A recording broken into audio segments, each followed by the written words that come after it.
চলবে চলবে আমাদের দাবি এখান থেকে জল নিষ্কাশনের ব্যবস্থা করতে হবে আমাদের দাবি এখান থেকে জল নিষ্কাশনের ব্যবস্থা করতে হবে মানছি না মানবো না কারোর কথা শুনবো না জল নিষ্কাশনের ব্যবস্থা করতে হবে জল নিষ্কাশনের ব্যবস্থা করতে হবে না হলে অবিলম্বে অবরোধ চলবে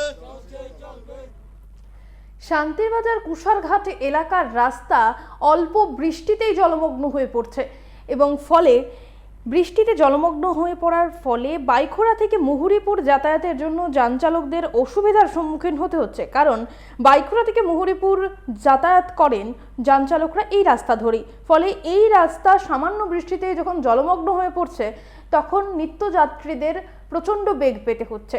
বর্ষার কারণে রাজ্যে গত 2-3 দিন ধরে প্রবল বৃষ্টিপাত হচ্ছে, রাজ্যের বিভিন্ন জায়গায় হচ্ছে, তার পাশাপাশি শান্তির বাজারেও বৃষ্টিপাত হচ্ছে এবং সেই বৃষ্টিপাতের জেরে কিন্তু এখানকার রাস্তা জলমগ্ন হয়ে পড়েছে।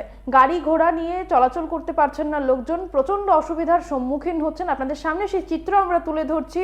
আপনারা দেখতে পাচ্ছেন রাস্তা জলমগ্ন অবস্থায় পড়ে রয়েছে, যেই কারণে মানুষ চলাচল করতে পারছে না, কোনো গাড়ি ঘোড়া সেখানে চলছে না।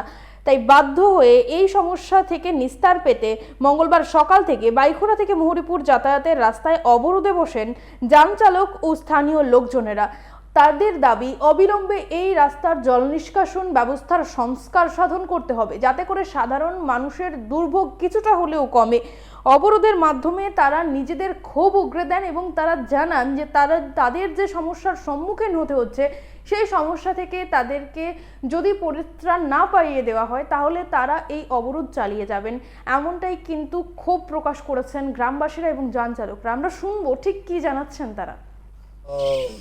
10-15 দিন মতো বর্ষা যখন ঘনবর্ষা চলতেছে তখন থেকে এখানে জল দেন না থাকে, একটু বৃষ্টি হলে জল দেন না থাকে, একটু বৃষ্টি হলে জল দেন না থাকে। তো এই আমাদের কালকে 3-4টা গাড়ি এখানে বাধ্য হয়ে গেছে জল দিয়ে যাওয়ার সময়। তারপরে এটি রাত্র 9টা 10টা 11টা বাজে ঠিকঠাক করে যেতে দেন এখানে। তো এই সমস্যাটা সমাধানের জন্য আমরা আজকের রাস্তা অবরোধ করছে সবাই মিলে, সব শ্রমিকরা মিলে। তখন দেখা যাক না পরবর্তী সময় কি। তো আপনারা এই বিষয় নিয়ে কারোরে জানাইছেননি? এই বিষয়তে আমরা আগেও জানানো হয়েছে, কারণ এটা তো সবাই দেখতেছে এখানে যে রাস্তা মানে রাস্তার মধ্যে যে জল জমা থাকে, এই রাস্তার মধ্যে প্রায় 2-3 জায়গাতে জল জমে, সব থেকে বেশি জমা হয়েছে এখানে। তো এটা নিয়ে কারো কোনোদিন মানে অফিসেও জানানো হয়েছে, তারা কোনো ইয়ে নেয় না। তো তারপরে এটার পরিবর্তে এখন আমরা এই সিদ্ধান্তটা নিচে আর কি বললাম। তো এখন এটা কি কয় যে আমাদের প্রধান মেম্বার হইতে লইয়া সবাই এরিয়াতে আছে, কারোর কোনো উদ্যোগ আমরা দেখতে পাচ্ছি না। তো ওই কারণে আমরা স্ট্যান্ডার্ড শ্রমিক ভাইয়েরা গাড়ি ঘোড়া চালাতে অসুবিধা হচ্ছে। তো সবাই মিলে আজকে এখানে আমরা একত্রিত হয়েছি। বাইকরা থেকে মুহুরীপুর যে রোডটা তার মাঝে কুশারঘাট এরিয়া, তো ওখানে আমরা সবাই মিলিত হয়েছি। আমাদের যে গাড়ি ঘোড়া চালাতে অসুবিধা হচ্ছে, হসপিটালে যেতে অসুবিধা হচ্ছে রুগীকে নিয়ে, তারপরে স্কুলে যেতে পোলাপানের অসুবিধা হচ্ছে। আমরা চাইতেছি যেভাবে হোক এটা ইমিডিয়েট গাড়ি চলাচলের ব্যবস্থা করে দেওয়ার জন্য। এটা আমাদের প্রশাসনের কাছে চাইতেছি, এসডিএম এর কাছে চাইতেছি, পিডব্লিউডির আন্ডারে হলে পিডব্লিউডির কাছে দাবি রাখতেছি যেভাবে হোক ইমিডিয়েট যাতে এটা জলটা দেওয়ার নিষ্কাশন। জলটার নামতে পারেন না, এই কারণে গাড়ি দেবে না, গাড়ি নষ্ট হয়ে যায়, গাড়ি বডি ডুবে যায়, গাড়ি ভিতরে প্যাসেঞ্জার যাইতে না যাইতে না, গাড়ির ক্ষতি যেতে আছে, তারা একটা গাড়ি ফার্স্ট নষ্ট যেতে আছে, জমি যেতে আছে আগুন। আচ্ছা, এটা কালভারটা এটা খুলে দেন। এটা মানে কত মাস বা কত দিন ধরে এটা হয়েছে? 2 বছরের মতো চলে এই অবস্থা। এখনো পর্যন্ত কোনো আধিকারিক বা কোনো কটা আইয়ে না, কোনো কটা সারা না শুনিয়ে না, এই দলের ভিত্তিতে সাথে আমরা লই যা। আপনি এখন কোন দিকে আসছেন?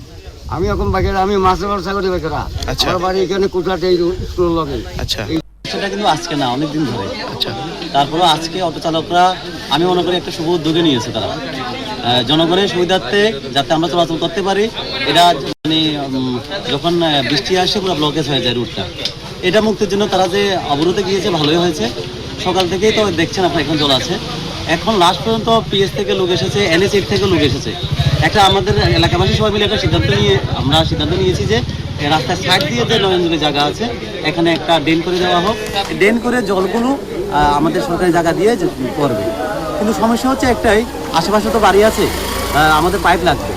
কিন্তু আমাদের সরকারি আধিকারিক আছে, আমাদের ডিসিএম স্যারের কাছে আমাদের আবেদন করা হয়েছে যে পাইপের ব্যবস্থা করে দিলে এনএসিটের লোক এসে তারা পাইপ দিয়ে সব ঠিক করে দেবে।